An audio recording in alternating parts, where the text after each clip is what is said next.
मेरे देश के आदरणीय नागरिक बंधुओं, हमारे देश की जो केंद्र की सरकार है उसने चुनाव आयोग से सांठ गांठ कर एनआरसी का राग फिर वापस शुरू कर दिया है। बिहार से जो अभी बिहार में चुनाव आने वाले हैं तो बिहार से शुरुआत कर रहे हैं एनआरसी का। वहाँ के वोटर लिस्ट में फेरबदल कर कई नागरिकों को मतदाता सूची से वंचित करने जा रही है। अब मेरे दोस्तों, कि हमारे देश के अंदर 1995 से तो फोटो पहचान पत्र बनने लगा, सन 2011 से आधार कार्ड बनने लगा, बहुत सारे ऐसे जो कार्ड हैं जो धीरे धीरे बनने लगे। और वरना उससे पहले हमारा देश का नागरिक मतदाता सूची के ऊपर निर्भर था, राशन कार्ड के ऊपर निर्भर था, और जो पंचायत से या नगर पालिका से या नगर परिषद से जो निवास का जो बिल्ला लगा हुआ रहता था वो एक नागरिक, भारतीय नागरिक होने का आधार था। तो धीरे धीरे संशोधन होते हुए बहुत कुछ बदलाव हुआ। अब ये एक निकम्मी जो सरकार है, क्योंकि सिद्धांत तरीके से अपने शासन के अच्छे शासन के आधार पर चुनाव तो जीतती नहीं है, और झूठ बोल बोल कर देश की जनता को गुमराह कर ये चुनाव जीतती है। और अब देश की जनता इनकी सच्चाई जान चुकी है, इनको पहचान चुकी है, तो अब ये कोई दूसरा तरीका अपना रहे।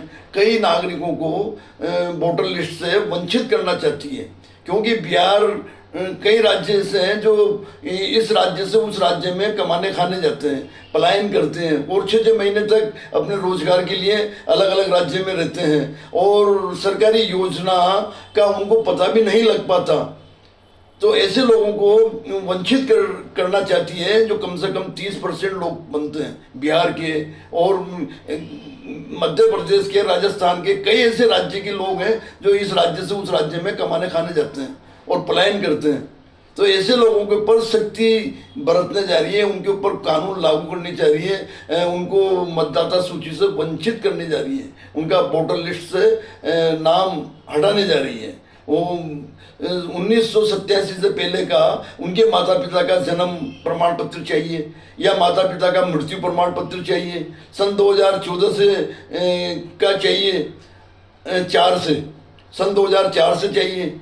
तो कई लोग तो जो हमारे नागरिक ऐसे सीधे साधे हैं जो कह रहा हूँ ना कि 6-6 महीने साल भर तक इस राज्य से उस राज्य कमाने खाने जाते हैं, अपना रोजगार करने जाते हैं, तो वो सरकारी योजनाओं का लाभ नहीं ले पाते। वो प्रमाण पत्र, आधार कार्ड, जन्म प्रमाण पत्र, मृत्यु प्रमाण पत्र समय पर बहुत से लोग नहीं बना पाते, क्योंकि अभी भी जागरूकता की कमी है।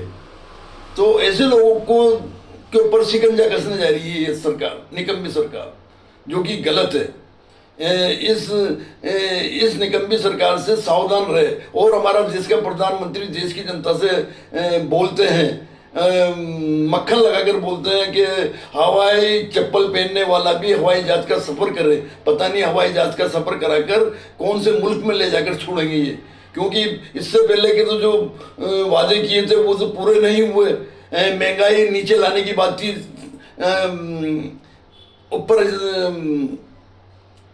चरम सीमा पे पहुंचा थी, काला धन लाने की बात थी, उसको सफेद बना दिया, 2 करोड़ नौकरियां देने की बात थी, बेरोजगारी बढ़ा दी, वो भी चरम सीमा पर। तो किस बात पे हमारे प्रधानमंत्री पे भरोसा किया जाए, क्योंकि हमारा देश का प्रधानमंत्री भरोसे के काबिल नहीं है। मेरे दोस्तों, समझो इनको, और जितना जल्दी हो सके इनका विरोध करो, इनको सत्ता से हटाने की बात करो।